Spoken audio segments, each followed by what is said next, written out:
85 million years ago, dinosaurs dominate the landscape. What land there is, for most of the planet is covered by water.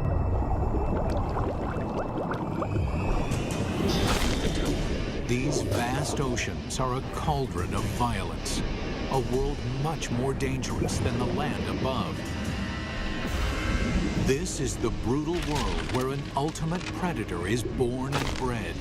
This mosasaur was the most dangerous creature in the most dangerous ocean ever. It's 45 feet long. It's the size of a Greyhound bus.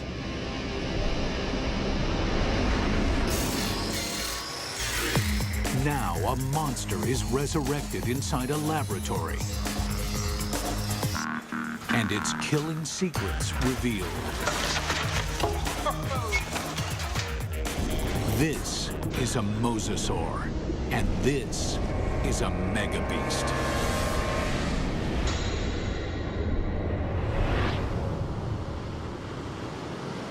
This is mosasaur country. At least it was.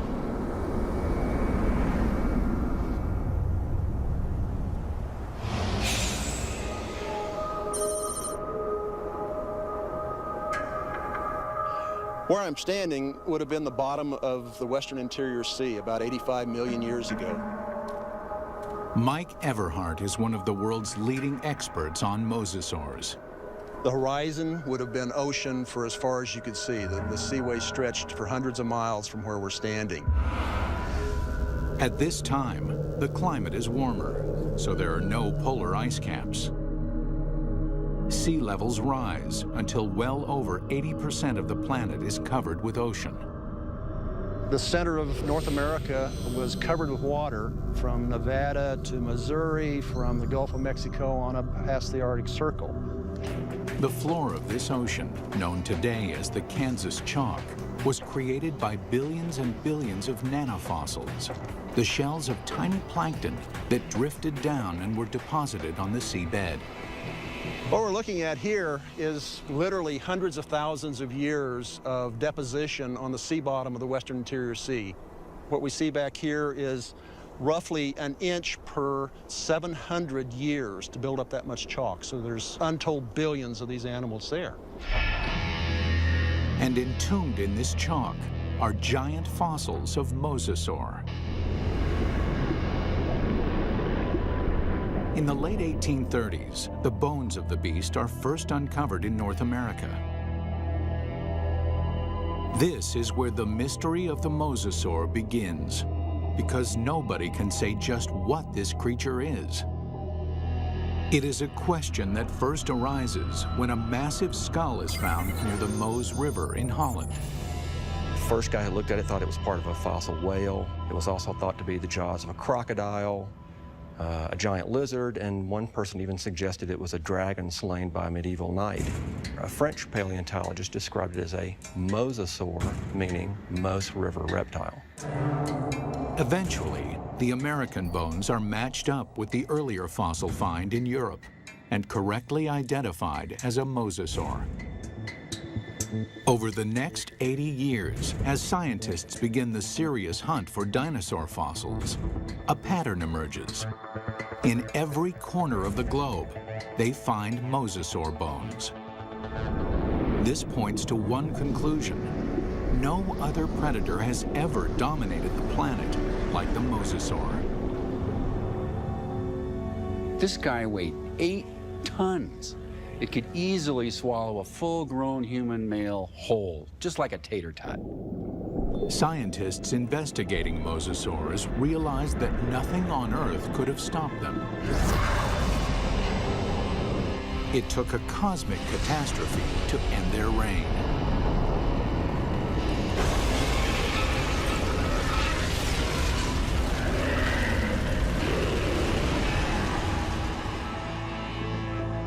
As scientists explore mosasaur evolution, their investigation yields a startling revelation. The ocean's top predator came from the land. These sea monsters began their journey as tiny lizards at the mercy of giant dinosaurs.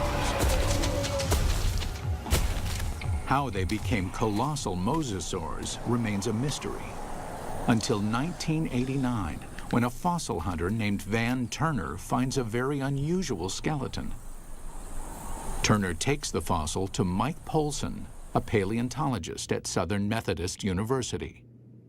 When Van came across the first pieces of Dallosaurus, he immediately recognized it as some sort of mosasaur. Named Dallosaurus after its discovery in Dallas, Texas, the bones were pieced together. Then, scientists connect the dots. Dallosaurus is an interim form, a missing link between mosasaurs and the tiny terrestrial lizards that are their ancestors. The lizards, dubbed Aegialosaurs, face a constant threat from the larger, fiercer dinosaurs. They flee to the ocean. 3 million years later, they evolve into Dallosaurus. Their toes evolve into webbed feet, so they can no longer function on land. In the span of 6 million years, they grow from a small 3-foot lizard into the giant 50-foot mosasaur. The mosasaur's development demonstrates that even in evolution, timing is everything. Warm temperatures and shallow seas create an abundant food chain in the ocean.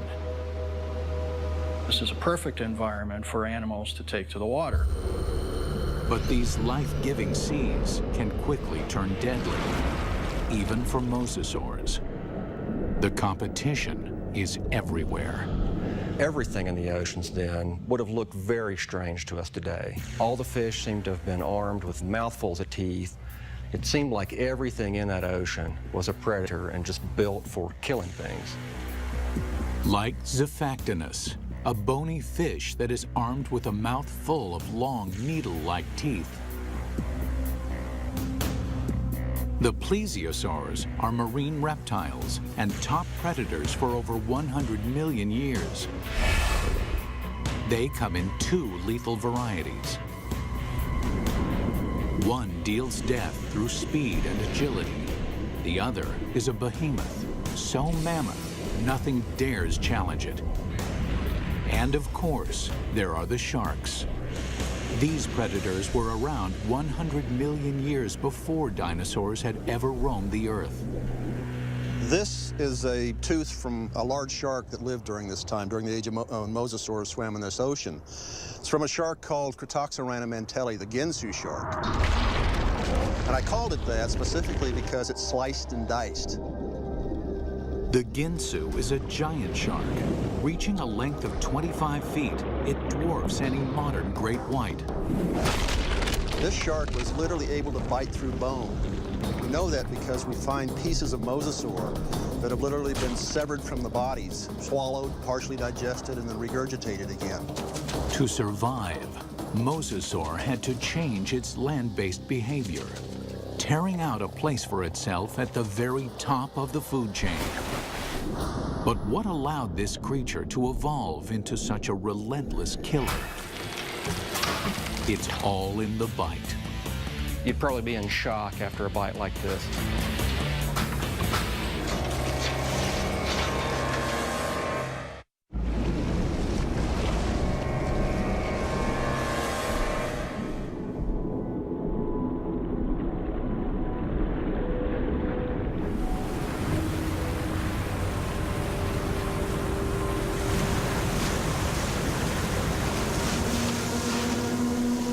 Taking her up!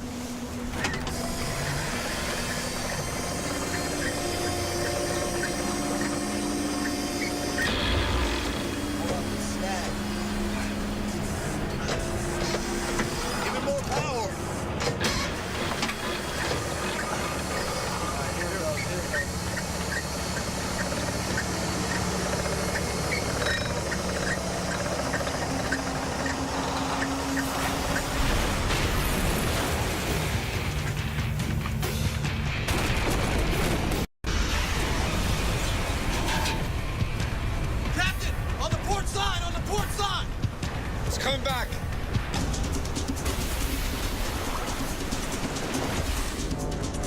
We humans got lucky. We managed to miss out on the mosasaur.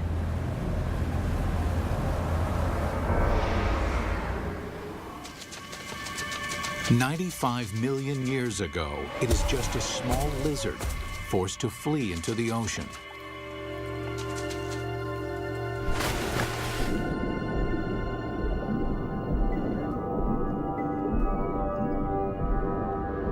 Within 6 million years, it grows into one of the most successful predators of all time. But what made the mosasaur such a monster killer? Millions of years of evolution created a perfect formula for the perfect killer. This is how you make an apex predator. First and foremost, breathing. Like whales, mosasaurs can spend long hours submerged in the sea, but they still have to come up for air. And then there's food. Fish are nutritious, but they're fast and slippery. To catch them, mosasaurs must develop the skills of an efficient hunter. Another part of the formula, hearing. In the water, sound location becomes a prime method for hunting. Mosasaurs modify their terrestrial ear into a super amplification system that makes sounds 38 times louder. In his studies of the mosasaur, paleontologist Dr. James Lamb has been able to reconstruct the creature's hearing mechanism. This little piece fits in this pit and moves back and forth. And then this piece fits here, and a small movement in this first piece creates a large movement in this one. So it's a system that's finely tuned for conducting sound through water. Even though sound can lead them to the prey, it's difficult to detect a target if it's in murky water. Here, mosasaur would have the advantage by using the keen sense of smell inherited from its land-based ancestors. A mosasaur like this would have had a tongue that would have functioned exactly like a monitor lizard's tongue. The reason why the tongue is forked is so that the animal can smell in 2 different directions at the same time. This is smelling in stereo. One more addition to our killing formula: sonar. The last piece in the puzzle is this set of nerves that run down the side of the upper jaw and especially are concentrated here in the snout. And it's a system for detecting the pressure wave given off by the prey. Mosasaur uses this pressure wave sonar to hunt, much like modern killer whales use echolocation. All these adaptations mean mosasaur has a good chance of locating dinner, but they still have to catch it. And chasing down fast, elusive prey requires jet-like speed.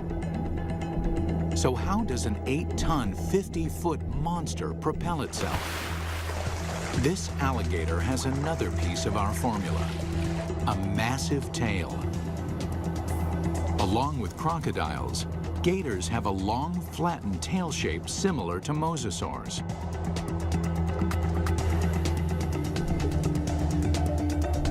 They use the whip-like action of their tails to move quickly through the water. One of the things you notice, first off, when you look at a mosasaur, is fully half the length is the tail. Mosasaurs retain their terrestrial lizard shape, except for the tail, which evolves from a round, snake-like shape into a wide, flat paddle. If you look at the vertebra on the tail, they have expanded bony struts top and bottom for the swimming organ that helps them swim. Using modern gators and crocs as a comparison, scientists estimate a mosasaur can reach a top speed of 30 miles an hour. Its whip-like tail is good for quick acceleration, but not sustained high-speed chases. Fish are built to swim fast and far. Mosasaurs won't win a marathon, so they have to strike quickly.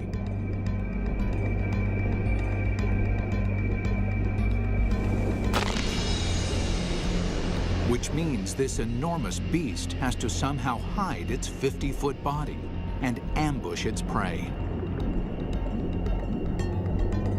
Imagine that this animal is sitting on the bottom, takes a deep breath, it just waits there for something to swim by, close enough that it can get that sustained burst of speed to go out and catch it. Speed and surprise are two critical elements, but mosasaurs also need agility. That's where the paddles come in. They propel themselves with the tail, they steer with the paddles. These paddles are short and strong, allowing this long lizard to corner on a dime. Like flaps on an airplane wing, the paddles create drag, which makes them turn. For mosasaurs to be successful underwater, there was one land-based trait they absolutely had to jettison: their sensitive inner ear. The inner ear controls a creature's sense of balance. For land-based predators, maintaining balance is critical. If they stumble, their prey escapes.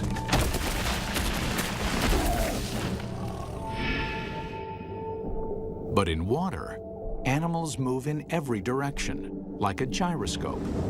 An animal with a sensitive inner ear can quickly become dizzy and disoriented. Over the millennia, the mosasaur's inner ear begins to dial down the sensitivity, allowing them to quickly twist and spin with no sickening side effects. These evolutionary refinements created a megabeast. The mosasaur can locate, chase, and catch its prey. But catching is not enough. The mosasaur has to eat. And the way that it eats is something that almost defies imagination. It's a prehistoric creature so vicious, it makes sharks seem cuddly.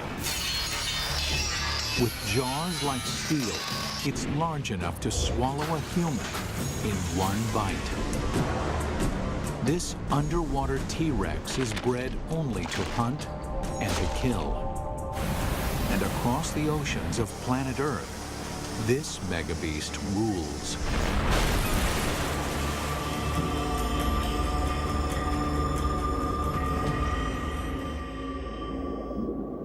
But 95 million years ago, mosasaurs had some serious competition from a familiar denizen of the deep, the shark.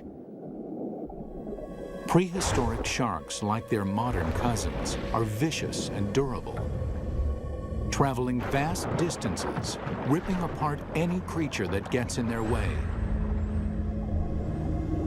Sharks had been around for over 250 million years when mosasaurs evolved onto the scene. At that time, the largest, fiercest shark in the water was the giant Ginsu shark. The Ginsu would have, of course, looked very much like a modern great white, a very big, heavy-bodied shark.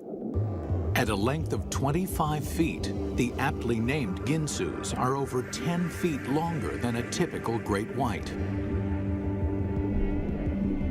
With mosasaurs and Ginsus hunting in the same waters, one thing is certain: there will be blood. There was quite a competitive relationship going on when the big sharks and the mosasaurs were running into each other frequently. And at least at first, the mosasaurs were losing a lot. There's definite evidence that sharks attack mosasaurs. You can see right here that there are clear bite marks from the arc of the mouth of a shark that was attacking. These big sharks carved up a lot of mosasaurs. So we find shed teeth, we find bones that are severed during this time.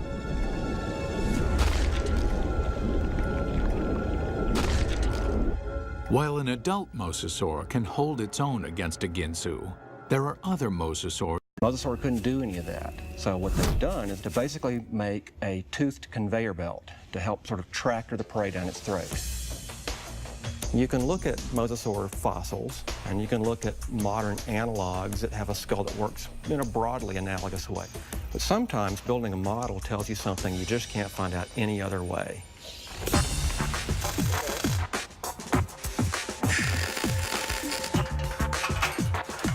Dr. Lamb works with Real Effects in North Hollywood, California to build a life-size mosasaur skull, complete with a set of death-dealing jaws.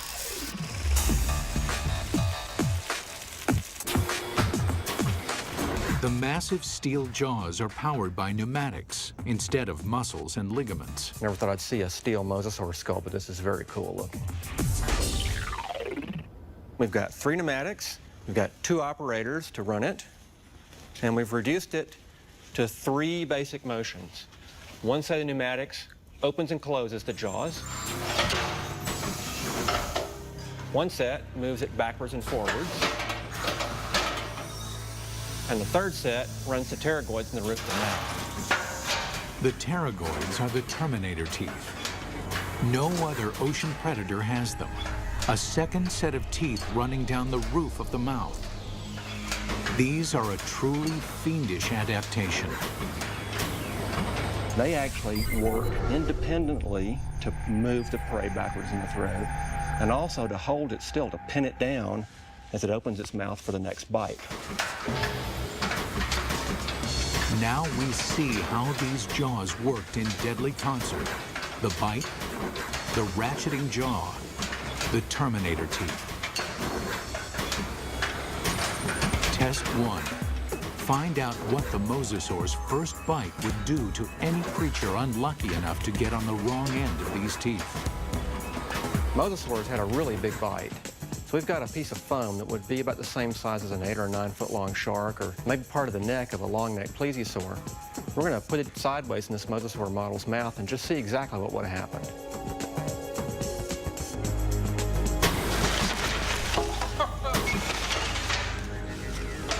Well, that's going to leave a mark, isn't it? That's a broken neck.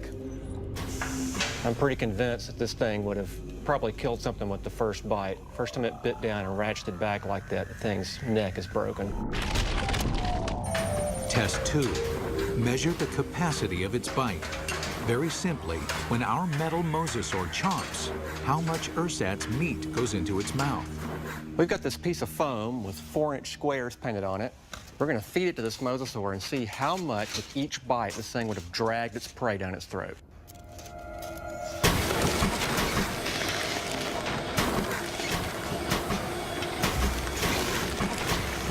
In one bite, our mosasaur easily consumes 4 feet of flesh. That means this mosasaur could eat a 20-foot animal in 5 bites. Or an adult human in a single gulp. It's not just the size of the bite. Inside the mouth, the teeth are virtual meat hooks. Dr. Lamb demonstrates with a hunk of ballistics gel, which is similar in consistency to human flesh. If you put a piece of meat in the mouth, it can't move out because the tips of the teeth grab it like a fish hook. So we're just going to see if we can put this up here on these teeth. You can't come out this way because you're caught on these teeth. The only way you can really go is further into the mouth, which is really not the direction you want to be going. And let's just see what happens here.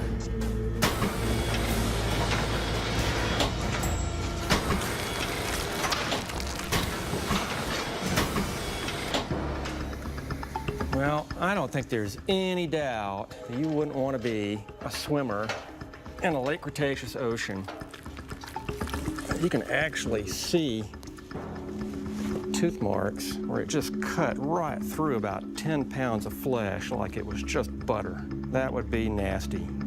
The only good thing about this is that you'd probably be in shock after a bite like this. Maybe you wouldn't feel the rest of it. Final test. How the jaws perform eating simulated live prey. The first fish is immediately trapped on the barb-like teeth. And the rest? Well, straight down the old mosasaur hatch.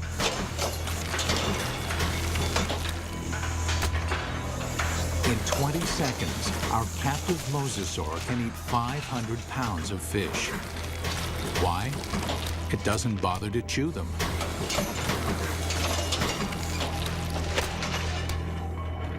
There's a rapidly vanishing cloud of red and a few scales, and that's all that's left of it.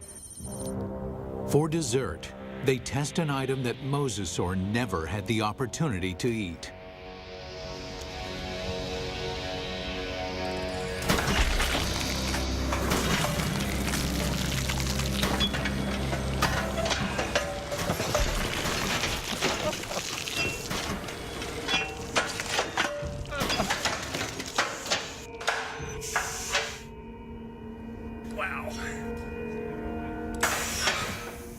Well, I'm not sure what we learned by that, but that was quite satisfying. It's abundantly clear why mosasaur is the ultimate success story of evolution, growing from a 3-foot lizard into an alpha predator. Although this megabeast drove all its enemies into extinction, fossil evidence suggests another enemy took their place. And this enemy is something the mosasaur has never seen before.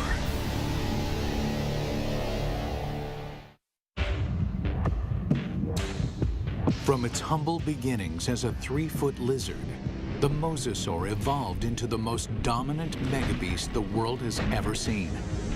Nothing in the ocean can kill it, let alone live with it. But the threat may have come from another direction. What we're looking at here is what I would like to call a paleo crime scene. It's a very old cold case file. Scientists studying mosasaur fossils find evidence of attacks on these giant reptiles. There's a healed bite mark here, this raised ridge. There's a second puncture wound here with this lip of reactive healed bone around it. There are 2 marks up here on the top of the skull, and it probably killed the animal fairly quickly. What animal is vicious enough to attack the deadliest creature in the sea?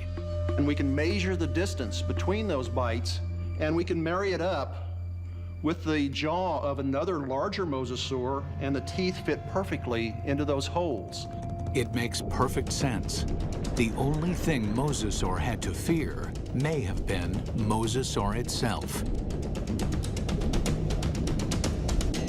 Experts think that mosasaurs engaged in snout wrestling or face biting to establish dominance. We see really analogous behavior in modern saltwater crocs. Almost always the males, and they're defending a breeding or feeding territory.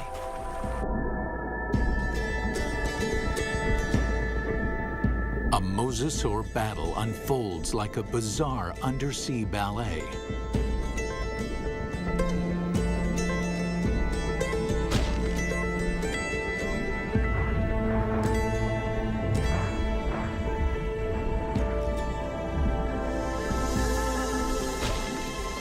When one establishes dominance, the other gives up and swims away. This type of competition is common animal behavior. But scientists uncover something shocking in this particular set of fossils. Evidence that suggests not simple predation, but something close to murder.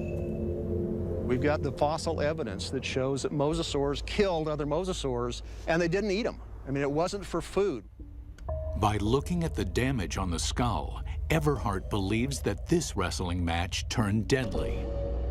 The fossil evidence shows the dominant mosasaur clamps down on his opponent's skull. And as the skull of the mosasaur rolled to the side, these teeth pulled out and left these big drag marks across the bone, very deep wounds. Not only is the skull crushed, but evidence suggests the killer then broke the victim's neck. We found the neck laying off like this at a 45-degree angle to the skull, indicating that it's probably broken right up here next to the brain case. Not even great white sharks or saltwater crocs deliberately kill their own kind. They killed, kind of like humans, they killed for other reasons than for food. And mosasaurs were different in that regard. We don't see that in very many other animal groups. Still, scientists believe this gladiator-like behavior would not have caused the mosasaur to go extinct. In point of fact, they seem to thrive on violence. 70 million years ago, with no other competition in sight, mosasaurs continued to evolve, becoming even more diverse. There's well over 50 species of mosasaurs. They began moving from the ocean into freshwater, seeking prey in swamps, estuaries, and rivers. Nothing on Earth could have stopped these megabeasts. Nothing on Earth, that is. It took a 6-mile-wide chunk of rock that slammed into the Earth 65 million years ago to end the reign of the mosasaur. We're talking about something that released as much energy as every nuclear weapon on the planet, times 1,000, set off all at once. The magnitude of this blast causes a shockwave of earthquakes and volcanoes. Mega tsunamis race across the oceans. A cloud of superheated dust and molten rain fills the atmosphere, blocking out almost all of the sunlight. This devastates the food chain. 75% of the species on Earth are wiped out. With its food supply drastically reduced, the mosasaur is doomed. This cataclysmic event paved the way for the development of mammals and eventually humans. But what if the comet had missed? If mosasaurs had been allowed to thrive, how different would our world be? We wouldn't have any whales, or dolphins, or porpoises, or seals, or sea lions. The oceans and all its fish would belong to the mosasaurs. Bring her down. Fishermen would find very little to catch, if indeed there were humans on the planet at all. These would be very ferocious, very hungry, active marine animals that you wouldn't want to share your ocean with.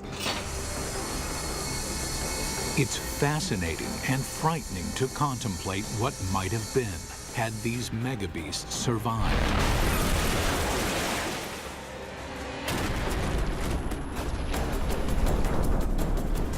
The oceans of the world patrolled by these giant killing machines, 50 feet long, with jaws the size of T-Rex. Always hungry, always waiting, just offshore.